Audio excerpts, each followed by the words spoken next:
আরজিকর কাণ্ডে তোলপাড় একেবারে গোটা রাজ্য। আর আরজিকর কাণ্ডের আজ 1 মাস পূর্ণ।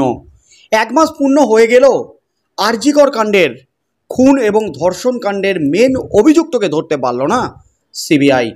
আরজিকর কাণ্ডের তদন্ত চালাচ্ছে এই মুহূর্তে সিবিআই। তবে আরজিকর কাণ্ডের ঘটনার পরপরই তদন্ত শুরু করেছিল কলকাতা পুলিশ। সেই তদন্তে প্রথমেই গ্রেপ্তার হন সঞ্জয় রায় নামে এক সিভিক ভলেন্টিয়ার। তিনি পুলিশি জেরায় সব কিছু স্বীকার করলেও সিবিআই জেরায় রীতিমতো পাল্টি খেতে থাকেন, একের পর এক পাল্টি। সেখানে কিন্তু নানা প্রশ্ন উঠে গেছে। পলিগ্রাফ টেস্ট হয়েছে, সেই পলিগ্রাফ টেস্টেও কিন্তু রীতিমতো বিস্ফোরণ। তার মধ্যেই কিন্তু এই আরজিকর কাণ্ড নিয়ে রহস্য ক্রমেই বাড়ছে। আর সুপ্রিম কোর্টে উঠেছিল এই আরজিকর মামলার শুনানি।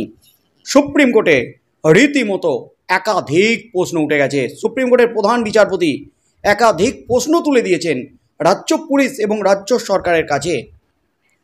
গত শুনানিতে সুপ্রিম কোর্টে বড় ধাক্কা খেয়েছিল রাজ্য পুলিশকে কার্যত ভৎসনা করেছিলেন সুপ্রিম কোর্টের প্রধান বিচারপতি। আজও কিন্তু তুলে দিলেন একের পর এক প্রশ্ন। তবে সুপ্রিম কোর্টের শুনানি আরজিকর কাণ্ডের মাঝেই কিন্তু এবার আরজিকর থেকে উঠে এলো বিস্ফোরক তথ্য। সিবিআইয়ের হাতে কিন্তু এবার রীতিমতো বোমাস্ত্র। আরজিকর কাণ্ডে, আরজিকরে মহিলা চিকিৎসকের খুন ও ধর্ষণ কাণ্ডে, ধর্ষণের পর, খুনের পর গায়ে লেগে রক্ত, খুনের রাতে স্নান করতে ভেঙে ফেলা বাথরুমে গিয়েছিলেন এই ডাক্তার, একজন ডাক্তার গিয়েছিলেন। এবার কিন্তু ধীরে ধীরে রহস্যভেদ হচ্ছে এই আরজিকর কাণ্ডের। আর এই ডাক্তারের পরিচয় সামনে আসতেই কিন্তু রীতিমতো তোলপাড়। আরজিকর কাণ্ডের পরপরই কিন্তু ভেঙে ফেলা হয়েছিল সেমিনার রুম সংলগ্ন বাথরুম। কী কারণে ভেঙে ফেলা হয়েছিল, প্রমাণ লোপাট করতে ভেঙে ফেলা হয়েছিল কিনা, এরকম নানা প্রশ্ন উঠে গেছে। সিবিআইয়ের জেরায় কিন্তু একের পর এক বিস্ফোরক দাবি করেছে সন্দীপ ঘোষ। সন্দীপ ঘোষ শুধুমাত্র সিবিআই জেরায় নয়, কলকাতা হাইকোর্টেও কিন্তু একের পর এক ধাক্কা খেয়েছে। এই বাথরুম নিয়ে প্রশ্ন উঠে গেছে। তবে এবার যে তথ্যটা সামনে এলো তাতেই কিন্তু কেঁচো খুঁড়তে কেউটে। আরজিকরের এই চিকিৎসকের মৃত্যুর পরপরই কিন্তু ওই রাতে সেমিনার সংলগ্ন বাথরুমে গিয়েছিলেন এক চিকিৎসক, জুনিয়র চিকিৎসক। তার গায়ে রক্ত লেগেছিল। তিনি কেন সেখানে গিয়েছিলেন, কিভাবে রক্ত লাগলো, রক্ত ধুতে স্নান করতেই সেই বাথরুমে গিয়েছিলেন, এমনই কিন্তু বিস্ফোরক দাবিতে এবার কিন্তু তুমুল শোরগোল পড়ে গেল গোটা রাজ্যে। 1 মাস পার, এখনও কিনারা হলো না তিলোত্তমা হত্যাকাণ্ডের। গত 9ই আগস্ট আরজিকর মেডিকেল কলেজের সেমিনার হল থেকে উদ্ধার হয় 31 বছরের তরুণী চিকিৎসকের ক্ষত বিক্ষত দেহ। আরজিকরে তিলোত্তমা ধর্ষণ খুনের ঘটনায় এখনও উত্তাল গোটা রাজ্য। নারকীয় এই ঘটনার পর এক সিভিক ভলেন্টিয়ারকে গ্রেপ্তার করেছে পুলিশ। বর্তমানে সিবিআইয়ের হাতে রয়েছে এই মামলার তদন্তভার। এর মাঝেই কিন্তু তদন্তে উঠে এলো একেবারে বিস্ফোরক, হাড় হিম করা তথ্য। এবার তিলোত্তমা কাণ্ডে সিবিআইয়ের স্ক্যানারে আরজিকরের এক জুনিয়র চিকিৎসক।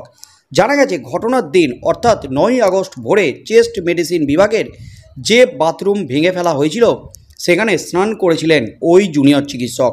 শুধু তাই নয়, নার্স, চিকিৎসক সকলকেই তিনি বলেছিলেন গায়ে রক্তের দাগ লেগে গিয়েছে, তাই স্নান করতে যান। হাসপাতাল সূত্রে খবর, ওই জুনিয়র ডাক্তারকে আগে কখনো দেখেনি নার্স। নার্স যখন জুনিয়র চিকিৎসকের নাম জানতে চান তখন নামও বলতে চাননি ওই জুনিয়র ডাক্তার। এখানেই রহস্য, কেনই নিজের নাম বলতে কোনো সমস্যা হবে, উঠছে প্রশ্ন। সিবিআই সূত্রে খবর, ঘটনার দিন রাত 9টার দিকে হন হন করে মাল্টি ড্রাগ রেজিস্ট্যান্স ওয়ার্ডে ঢুকেছিলেন জুনিয়র ডাক্তার। এরপর ফ্রিজ খুলে কিছু নেওয়ার চেষ্টা করেছিলেন তিনি। পরে নার্স জানতে চাইলে তিনি বলেন এক রোগীকে দেওয়ার জন্য পিআরবিসি দরকার, তাই সেটা খুঁজছেন। এরপর পিআরবিসি শীতল অবস্থায় দেওয়া যায় না বলে 10:30টায় ফের আসেন ওই junior doctor. Multi drug registrar ওয়ার্ডে 4 নম্বর বেডে একজন মহিলা রোগীকে পিআরবিসি দেওয়ার কথা জানান তিনি। পিআরবিসি চলে রাত 2:30টা পর্যন্ত। এরপর নার্স কিছু জিজ্ঞেস করতে গেলে তিনি বলেন স্নান করতে যাবেন, কারণ পিআরবিসি দেওয়ার সময় তার জামায় রক্তের দাগ লেগে গেছে। তবে জিজ্ঞাসাবাদে ওই নার্স জানান তিনি কোনো রক্তের দাগ দেখতে পাননি। তবে জুনিয়র ডাক্তার ট্রান্সফিউশন নোট দিয়েছিলেন। এই ঘটনা ঘিরে হাজারো প্রশ্ন সামনে আসছে। কে এই জুনিয়র ডাক্তার? সেই ঘটনার ভোরে ঠিক কোন কারণে সে বাথরুমে ঢুকেছিল? কিসের রক্ত ছিল তার জামায়? আপাতত সেই জুনিয়র ডাক্তারকে হন্যে হয়ে খুঁজছেন সিবিআই আধিকারিকরা। তার খোঁজ মিললে এই ঘটনা কোন দিকে মোড় নেয় সেটাই দেখার। একেবারে বিস্ফোরণ ঘটে গেল। চেস্ট মেডিসিন বিভাগের এক নার্স তিনি কিন্তু সিবিআইকে একের পর এক বিস্ফোরক চাঞ্চল্যকর তথ্য দিলেন। এক জুনিয়র ডাক্তার তিনি এসেছিলেন রাত 9টার সময়, কিন্তু তাকে তিনি চিনতেন না। এই হাসপাতালে তাকে কোনো দিন দেখেননি। তার নাম পরিচয় জানতে চাইলে তিনি সেই নাম পরিচয়ও দেননি নার্সকে। এমনকি চেস্ট মেডিসিন বিভাগের ফ্রিজ খুলে হন্যে হয়ে কিছু খুঁজছিলেন। তখন নার্স প্রশ্ন করলে তিনি বলেন পিআরবিসি দিতে হবে এক রুগীকে। এরপর রাত 10টায় ফের আসেন তিনি। এরপর রাত 2:30টার সময় তিনি সেমিনার সংলগ্ন ওই বাথরুমে স্নান করতে ঢোকেন। বলেন গায়ে রক্তের দাগ লেগে গেছে, স্নান করতে হবে। কিন্তু নার্স যে বিস্ফোরক দাবি করছে ওই জুনিয়র চিকিৎসক তার গায়ে কোনো রক্তের দাগ লেগে থাকেনি। আর তাতেই কিন্তু একের পর এক রহস্য দানা বাঁধতে শুরু করেছে। জুনিয়র ডাক্তার আসলে কে ছিলেন? তাকে তো এই হসপিটালে কোনো দিন দেখেননি নার্স। অর্থাৎ তিনি কি বহিরাগত ছিলেন? ডাক্তারি পরিচয় দিয়ে কি তিনি আরজি করে ঢুকেছিলেন নিজেকে জুনিয়র ডাক্তার পরিচয় দিয়ে? এবং তিলোত্তমাকে ধর্ষণ এবং খুনের সাথে কি কোনো যোগ রয়েছে? যে বাথরুমটি তড়িঘড়ি ভেঙে ফেলা হয়েছিল আরজি করে স্বাস্থ্য দপ্তর এবং সন্দীপ ঘোষের নির্দেশে, সেই বাথরুমেই শেষ স্নান করতে গিয়েছিলেন ওই জুনিয়র ডাক্তার। তারপর থেকে কিন্তু হাসপাতালে আর দেখা যায়নি এই জুনিয়র ডাক্তারকে। তাই এবার সিবিআই কিন্তু হন্যে হয়ে খুঁজছে এই জুনিয়র ডাক্তারকে। তিনি কি আসল অপরাধী? তিনি কি মেন অপরাধী? তাকে ধরতে পারলেই কি সব কিছু খোলসা হয়ে যাবে? এই নার্সকে কিন্তু জিজ্ঞাসাবাদে রীতিমতো বিস্ফোরক তথ্য হাতে পেয়েছে। চেস্ট মেডিসিন বিভাগের নার্স কিন্তু রীতিমতো সিবিআইয়ের হাতে মারাত্মক অস্ত্র তুলে দিয়েছে।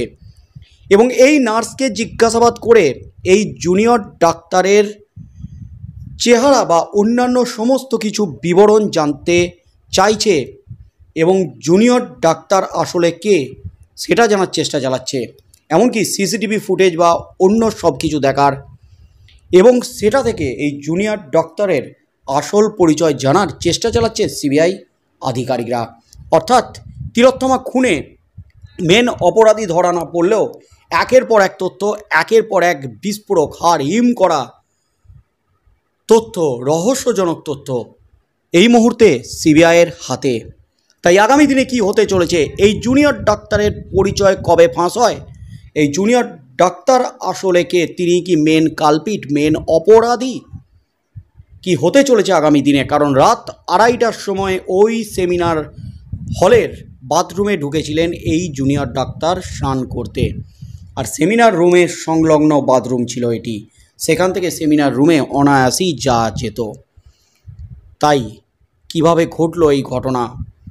1 মাস পর কিন্তু একেবারে চাঞ্চল্যকর তথ্য, বিরাট তথ্য পেয়ে গেল সিবিআই। গায়ে লেগে রক্ত, খুনের রাতে স্নান করতে গিয়েছিলেন ভেঙে ফেলা বাথরুমে এই জুনিয়র ডাক্তার।